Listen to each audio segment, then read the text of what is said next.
If there's no melody, no harmony, it sounds terrible. Alright guys, so recently I saw, or somebody pointed this to me, that there's a video of the instrumental for Onset by our favorite band, Band-Maid. So of course, I had to put it on here for this session that we're doing the videos. Plus I got this really cool shirt for Christmas.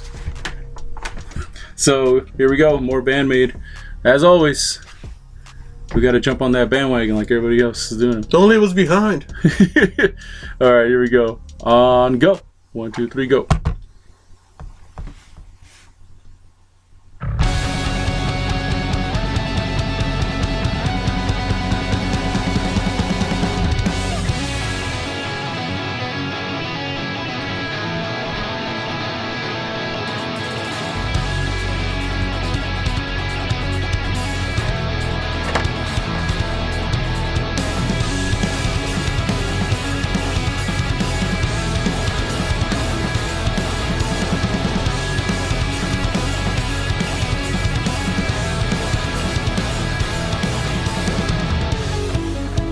Nice.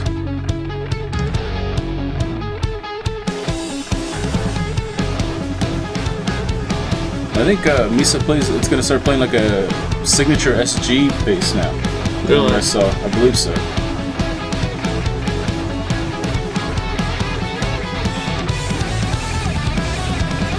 I should like miss out on that fat low end. I never really listened much to the SG bass.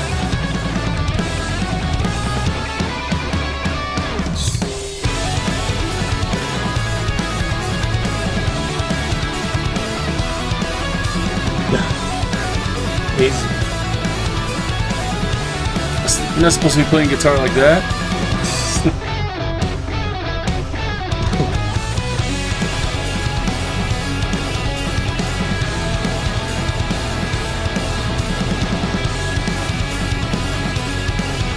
Man, Miko's got to have one of the coolest guitars in rock and roll, dude. Yeah. It's beautiful.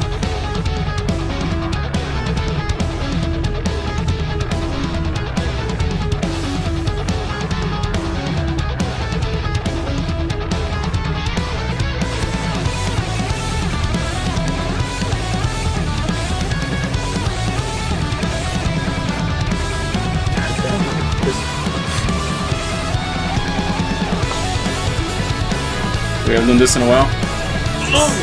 Oh, that 3 degrees.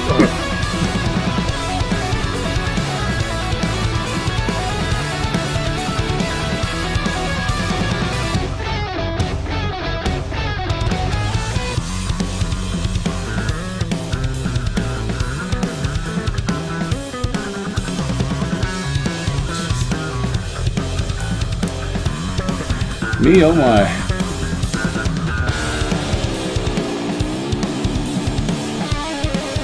A little Zach Wild there?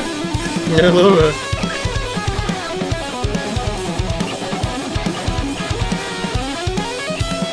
Kill it. Kill it. Killing it.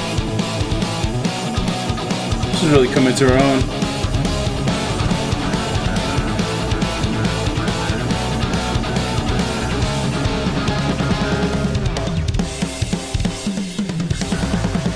Best in the game. I know, I'm biased. What?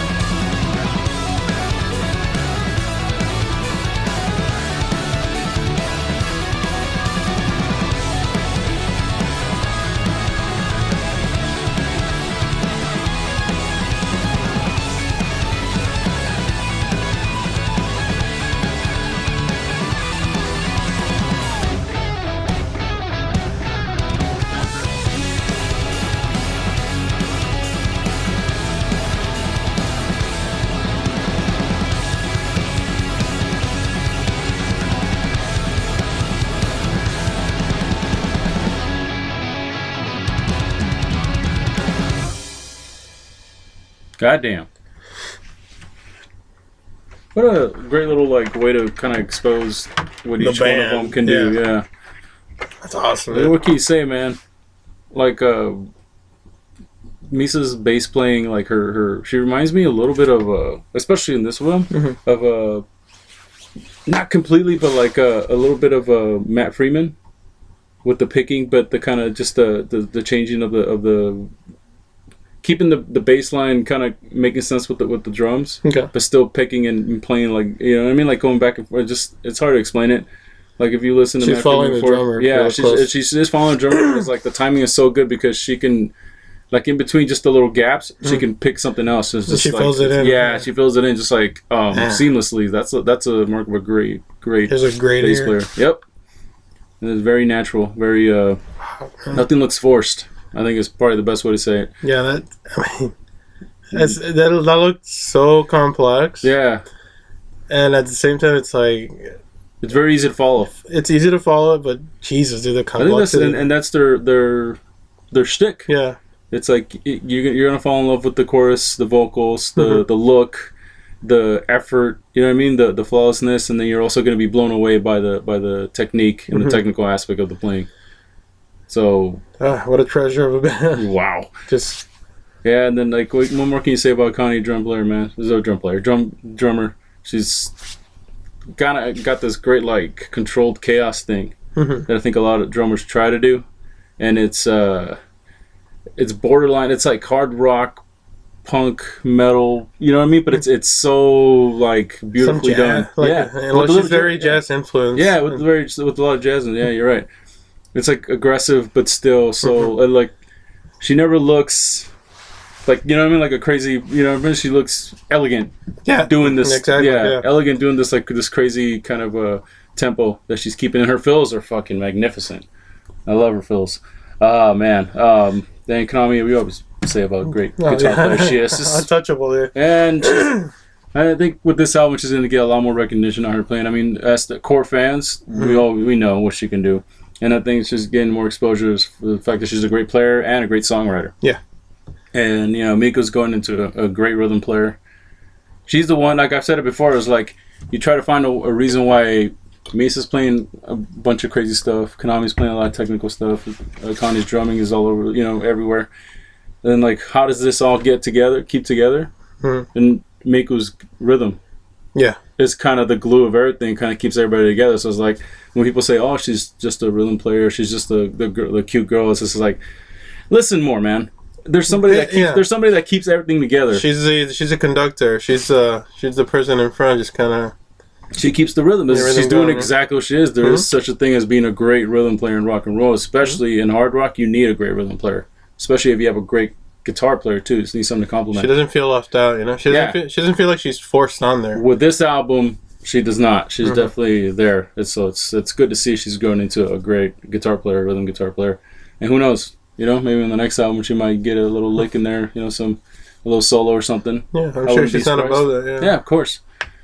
So there you go, guys. Another great one. That was awesome. Great video. Thank you for sending me the link. This is a band that deserves the baby metal type of fandom.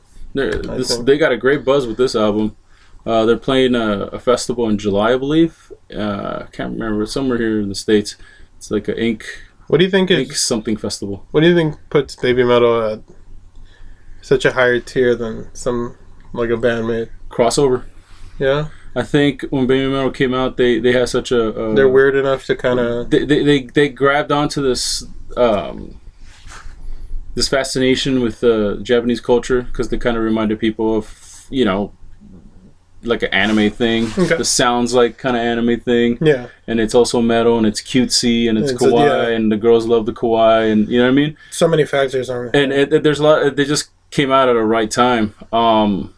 Band-Maid has a harder, I think, has a harder time because rock is pretty much dead. Not because it is dead, but because nobody's playing it except YouTube, except channels like these and like satellite radio. But like as far as the regular radio and MTV, they killed rock and roll. Yeah, so they're playing hard rock. They're playing stuff. It's like the reason why you see so many different age ranges at the concert. Guys older than us, guys a little bit younger than us, and you look at all of them, and all of them talk about how they remind him, like, oh, this is what rock and roll sounds like. This is what it used to like. This is what it should be sounding like now. Yeah. This is what should be on the radio now, and it's they catered to that thing that's missing here. Balls. Yeah, balls. Balls They to have the wall, more rock and roll. They have more balls than Imagine Dragons. Yeah, exactly. Which and is, they're just what is rock here in the States. Yeah, and then it's also a hard sell. You know, like we always said, the gimmick. Yeah. Which is it's hard to look above that. As you know, as Americans, I think it's easier for baby metal because they're in the front dancing in those outfits. And people, like, it seems like that's what they should be doing, dancing in those outfits. If it was baby metal playing instruments, I'm pretty sure they'd have a harder time. Yeah. And with this, it's like, okay, it's these girls. They have the outfits that's kind of weird, and then they're rocking out, and then people think that they're not playing their instruments, and yada yada. You know what I mean? Like, yeah, there's just so many things going against them. But I think with every like time that they come over here, it's getting a little bigger. In every video, yeah, exactly, it's getting bigger and bigger. You can only keep it down for so long. Yeah. I just. And who's to say that they're not already successful?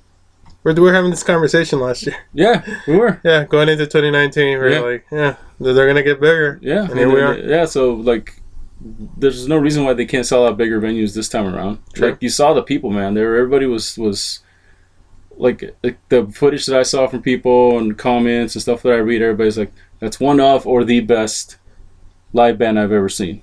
True. And I've said that too. I was like, I've seen a lot of bands, and as far as like technically and sounding as close as possible to the record, they are there, dude. It's like, holy shit, like top notch. Being at this concert, we're just like blown away with it. We're just in awe. So maybe the live stuff sounds better at times. A live album would be nice. Yeah, like they're being there live. It was just seamless. It was just. Maybe that's something that's not as like coveted anymore as the being a great live band. It's more about like those singles that you release, and they got singles. Yeah, it's just that it's harder to play foreign.